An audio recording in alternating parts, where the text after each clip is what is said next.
More on this story, we can speak now live to Sonia ANDOLZ, a professor of international security at the University of Barcelona, who joins us now live. First of all, thank you very much for being with us here on France 24 at this hour. First of all, in your view, how important a role has Spain played in recent years as part of Europe's counter-terrorism efforts? Could they have done more? Hello, good night. I think Spanish police, according to the resources that they have, they're doing as much as they can. We have been focusing on ETA terrorism, as it seems quite clear, and we have been cooperating actually with the French gendarmerie for many years. And as the focus changed, because as you know, ETA has been disarming and demobilizing, and terrorism has gone into global terrorism. The Spanish police, in particular the Guardia Civil, which are the ones who have the competencies on terrorism, have been shifting and getting educated and specialized in Arabic and in new skills that they needed to become more experts on jihadi terrorism and other new types of terrorism. And it seems to me that in very short time, they've done a very good job in adapting. Obviously, you can always do more. But because of the general economic crisis, and in particular the Spanish cuts in budget, I would say they've done as much as they could so far. But is that also perhaps because Spain, unlike its counterparts in France or in Belgium, Spain for a long time hasn't been the focus of terrorist attacks? I don't think so. I think they've continued working hard. And actually, we keep detaining people every month or every 2 months. So they've been really good at preventing and stopping the attacks. Like just in the last year, for example, we've put in jail many people that were they were belonging to jihadi cells in Spain that were in the very last stages of perpetrating an attack.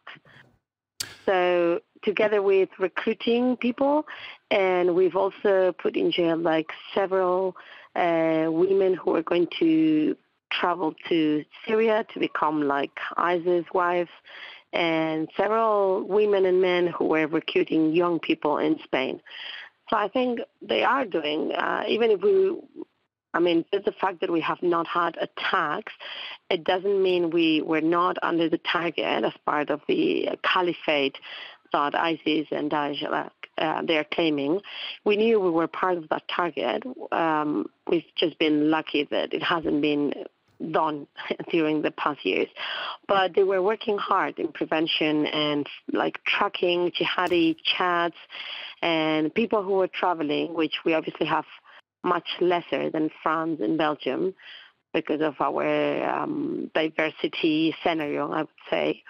But they've been working. They've just been working in silence, I would say, in the shade.